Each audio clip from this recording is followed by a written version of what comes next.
আলুর দাম নেই, চাষিরা কিভাবে বাঁচবে? আজকে সারের দাম এত বেশি, আজকে সার 1800 টাকার উপরে তার প্রিন্টিং বেরিয়েছে।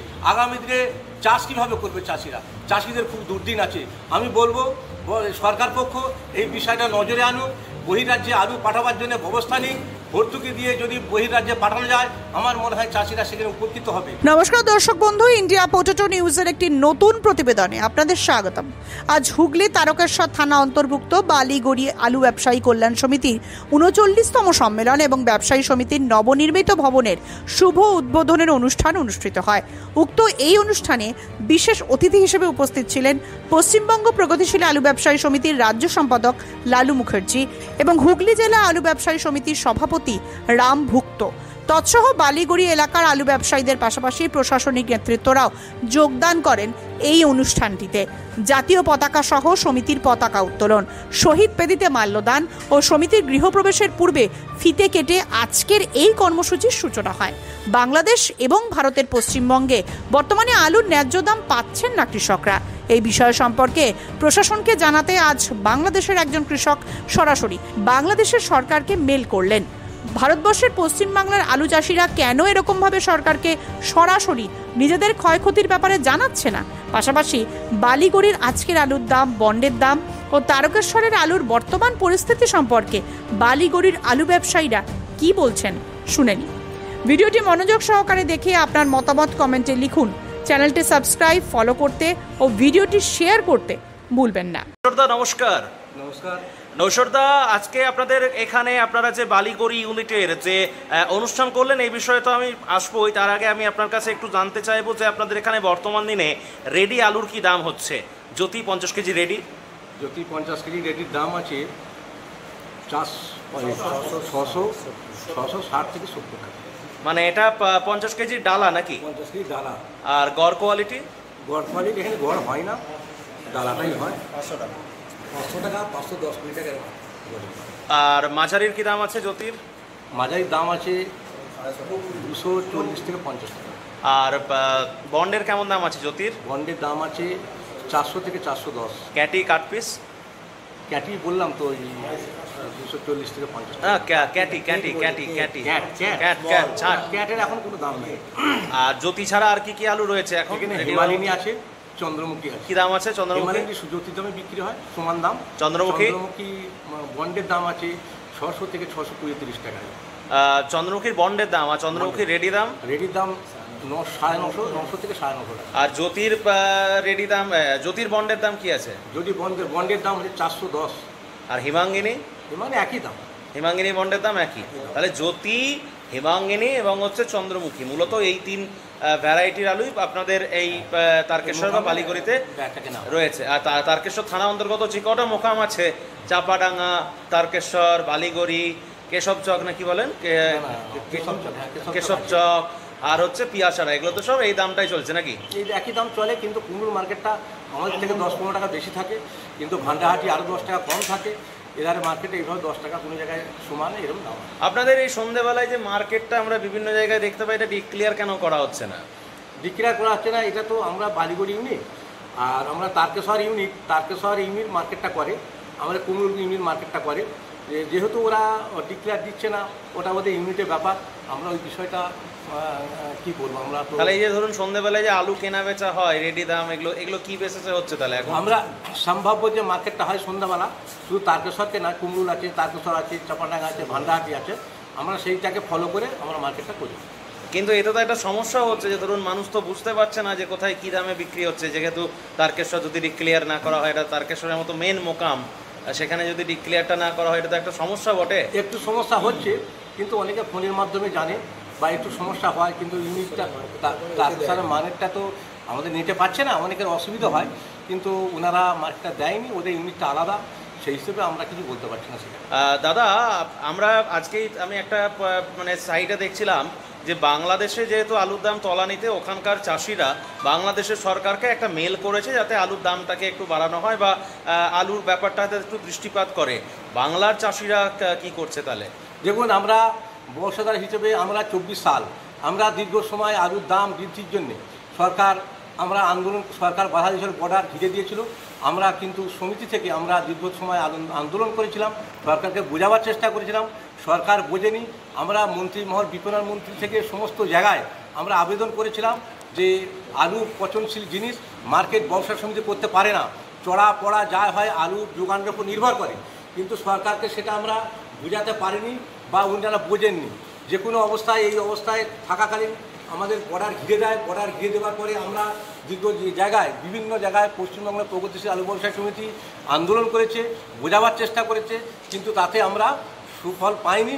বাধ্য হয়ে আমরা আইনের পথে যে সেটা তো সবাই যে এবছরেও তো একটা এবছরের যা পরিস্থিতি আছে দেখুন, বাংলাদেশের কৃষকরা সরকারকে মেল করতে পারছে, দেখুন বাংলার কৃষকরা কোথায়, আমার প্রশ্ন হচ্ছে সেটা। আজকে আমাদের পশ্চিমবাংলার চাষিদের উচিত এই বিষয়টা শুধু ব্যবসাদার আন্দোলন করবে এটা ঠিক নয়, চাষিদেরও উচিত এই আবেদনটা সরকারকে করা যে আমাদের গত বছরে যে পরিস্থিতি ছিল এবছর যে পরিস্থিতি হয়ে গেছে, তা আজকে যে দামে লোডিং সরকার যে রেটটা বেঁধেছিলেন সেই রেটের তুলনায় এখন যে স্টোরজাত করতে যে খরচ, সেখানে 60 টাকা 70 টাকা খরচা হচ্ছে, সরকার 450 টাকা 900 টাকা কুইন্টাল 450 টাকা বস্তা রেট করে বেঁধে দেয়। তারপরে সেই আলুটা আজকে 400 টাকা বন্ডের দাম, গড় মার্কেটে 350 টাকা বন্ডের দাম এসে গেছে। এই পরিস্থিতিতে সরকারের ভাবা উচিত, চাষিদের এখানে সরকারকে কাছে আবেদন করা দরকার যে আমরা কি অবস্থায় আছি। এই আলুটা 350 টাকা যদি বন্ডের দাম হয়ে থাকে, তাহলে তার উপরে 60 থেকে 65 টাকা খরচ আছে আলুটাকে স্টোর বাড়াতে, তাহলে চাষিরা কোথায় আছে? আজকে বন্ডের কী দাম আছে, চাষিরা বাঁচবে কীভাবে? আজকে দেখুন বাদাম নষ্ট হয়ে গেছে বর্ষার জন্যে, তিল নষ্ট হয়ে গেছে, আলুর দাম নেই, চাষিরা কিভাবে বাঁচবে? আজকে সারের দাম এত বেশি, আজকে সার 1800 টাকার উপরে তার প্রিন্টিং বেরিয়েছে। আগামী দিনে চাষ কীভাবে করবে চাষিরা? চাষিদের খুব দুর্দিন আছে। আমি বলবো সরকার পক্ষ এই বিষয়টা নজরে আনুক, বহিরাজ্যে আলু পাঠাবার জন্য ব্যবস্থা নিন, ভর্তুকি দিয়ে যদি বহিরাজ্যে পাঠানো যায় আমার মনে হয় চাষিরা সেখানে উপকৃত হবে। আমি চাষিদেরও বলবো এই বিষয়টা সরকারের নজরে আনতে, সরকারের কাছে আবেদন করতে। মানে আপনি বলছেন যে শুধু মানে আমাদের উপর ভরসা না রেখে তারা নিজেরাও নিজেদের মতো করা উচিত। আমরা শুধু বর্ষাদারা করলে তো হবে না, আমরাও চাষির ছেলে, ঠিক আছে, তবু চাষিদেরও উচিত এই বিষয়টা নিয়ে সরকারকে ওয়াকিবহাল করার, সরকারের কাছে আবেদন করা। আমি মনে করি এটা এই মাসের শেষে মোটামুটি টোটাল তারকেশ্বর থানা ইউনিট বা যা রয়েছেন টোটাল কেমন নিকাশি হয় বলে অনুমান করছেন দাদা? আমার মনে হয় সারা পশ্চিমবাংলায় আমরা যেটা দেখেছি, বাঁকুড়া, মেদিনীপুর, হুগলি, বর্ধমান, তাতে 11% সম্ভাব্য 11% আলু বেরোনো, মানে শুধু জুনে, মানে 11 আর আগের 9.21 এরকম বোধ হয় নাকি? আগে বেরিয়েছিল মে মাসে, হ্যাঁ 9.5 বাংলাতে বেরিয়েছিল। আপনার ইউনিট মানে তারকেশ্বর থানা কমিটি বলছি। হ্যাঁ হ্যাঁ, তারকেশ্বর থানা কমিটি কত বেরিয়েছিল মোটামুটি? ওই রকম বেরিয়েছিল।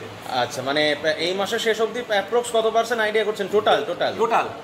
ওই তো বললাম যে মাসে 11% আর মে মাসে বেরিয়েছিল 9.45। আচ্ছা, মানে প্রায় 20-র কাছাকাছি এরকম একটা অনুমান করছেন।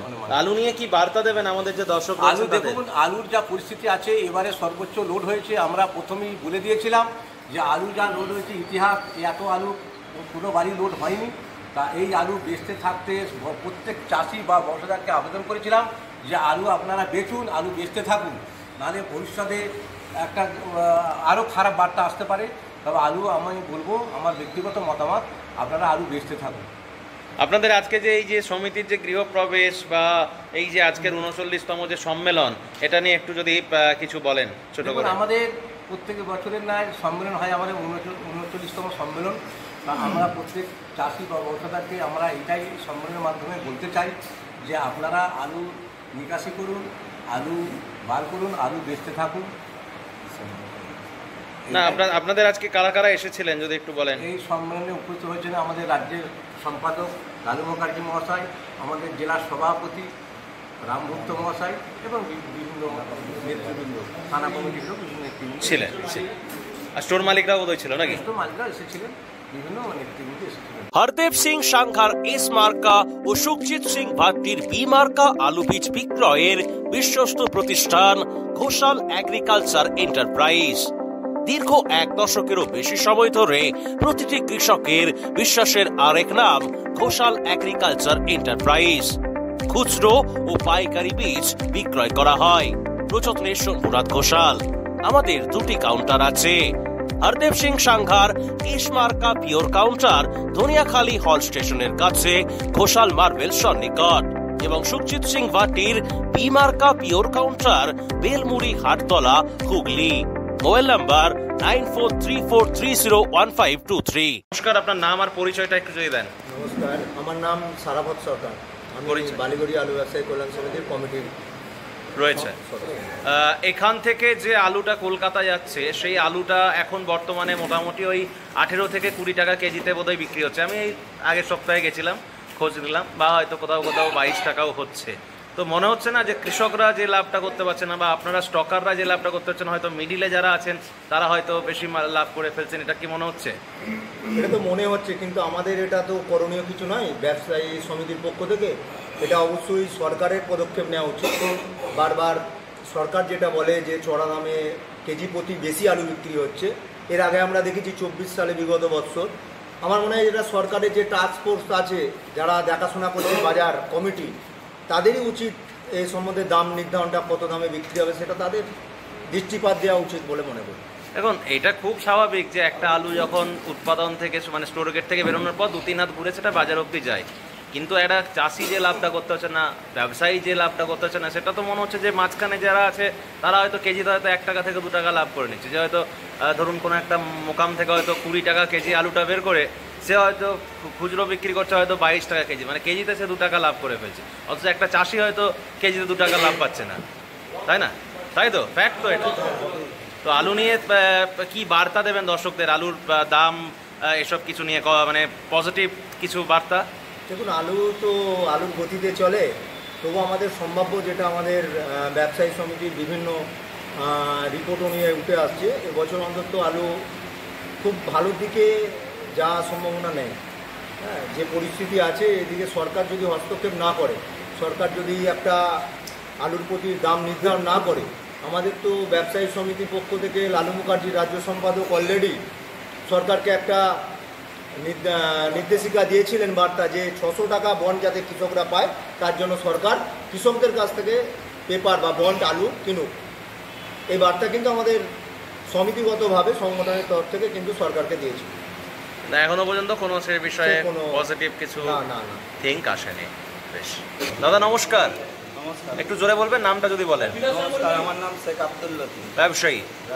আলু নিয়ে কি বার্তা দেবেন দর্শকদের, যেখানেতে অভিনেত্রীও ভাবছেন আলুর দাম যাতে বৃদ্ধি পায়? আপনার এই তারকেশ্বরের ভঞ্জিপুর কোথায় আছে? ভঞ্জিপুর পাশেই তো, ওই ভঞ্জিপুরে বোধহয় নায়িকার বাড়ি। আপনি দেখেছেন ইন্টারভিউটা? সম্পূর্ণ লাইরে আমি গেছিলাম কিছুদিন আগে। মানে তারাও ভাবছেন যাতে আলু কৃষকরা দাম পায়, যদি কৃষকের কাছে টাকাটা পৌঁছায়। সেখানে সরকারকে কেন ভাবানো যাচ্ছে না বারংবার যে এই মুহূর্তে দাঁড়িয়ে আলুর দাম কতটা বৃদ্ধি হওয়া উচিত? কি বলবেন? দেখুন, আমি আপনাদের ওই প্রতিবেদনটা দেখেছি, সম্পূর্ণ লাইট যে অভিনেত্রী, উনি তো গ্রামের মেয়ে, তাই উনি গ্রামের সিচুয়েশানটা বোঝেন, তাই উনি চাষির কথা ভেবেছেন। তা ওনাকে অনুরোধ করবো, যেমন আপনাদেরকে বাইট দিয়েছে, উনিও মুখ্যমন্ত্রীকে যদি একটু সুপারিশ করেন আমাদের খুবই ভালো হবে। চাষিরা উপকৃত হবে। যাই হোক, ভবিষ্যৎ বলতে এখন যা পরিস্থিতি, এবছর আলু একটু তো বেশি হয়েছে উৎপাদন, তা যার জন্যে সমস্যাটা একটু তৈরি হয়েছে। আমি বলবো এইটার ঘটনা হচ্ছে গত বছর, যে গত বছরে যে ওই যে বাইরে আলু যেতে না দেওয়া, এই আটকানো, গাড়ি আটকানো, এই যে একটা প্রভাব আলুটা যে রয়ে গেল, আমাদের যে কাঁচা যে আলুটা ওঠে সেই আলুটা কিছুটা পরিমাণ আমাদের রয়ে গেল। সেই পোকরাজ, এই জাতীয় আলুগুলো, হাইব্রিড জাতীয় আলু যে স্টোরে অগ্রিম যেটা ডালায় চলে যেত, সেই আলুটা পর্যন্ত এবছর স্টোর লোড হয়ে গেল, যার ফলে অতিরিক্ত আলুটা রয়ে গেল, অতিরিক্ত স্টোর লোড হয়ে গেছে, যার ফলে আলুর দাম কম। আগামী ভবিষ্যতে আলু যে খুব ভালোর দিকে আমরা সেটা মনে করছি না, তবে চাষিদের বলবো প্রত্যেক বছর সমান যায় না, তা আস্তে আস্তে আলু বিক্রি করতে থাকলে আমার মনে হয় ভালো হবে এবছরের যে পরিস্থিতি। এই অনুষ্ঠানে সম্প্রচারিত সমস্ত বক্তব্য বক্তাদের নিজস্ব ব্যক্তিগত মতামত। এই অনুষ্ঠান বাজারের নির্ধারক নয়। অনুগ্রহ করে ব্যবসায়িক পদক্ষেপের পূর্বে নিজের বিচার বুদ্ধি কাজে লাগিয়ে সিদ্ধান্ত নিন। আলু রাখা বাজারগত ঝুঁকি সাপেক্ষ। আলু রাখার পূর্বে ইন্ডিয়া পটেটো অ্যাপ থেকে বিগত বছরের লোডিং আনলোডিং রিপোর্ট ও তার পরিপ্রেক্ষিতে আলুর দামের ওঠানামা দেখে নিন। আলুর সব খবর এখন একটা অ্যাপে। আলুর প্রাত্যহিক বাজার দর, আলুর সর্বভারতীয় বাজার দর, আলুর সকালের বাজার দর, লোডিং আনলোডিং রিপোর্ট, বিগত 10 বছরের আলুর তথ্য, সারা ভারতবর্ষের 20,000 আলু চাষী ও ব্যবসায়ীদের তথ্য এখন আপনার হাতের মুঠোয়। প্লে স্টোর থেকে আজই ডাউনলোড করুন India potato market rate app. 2012 সাল থেকে প্রতি মুহূর্তে আপনার সঙ্গে।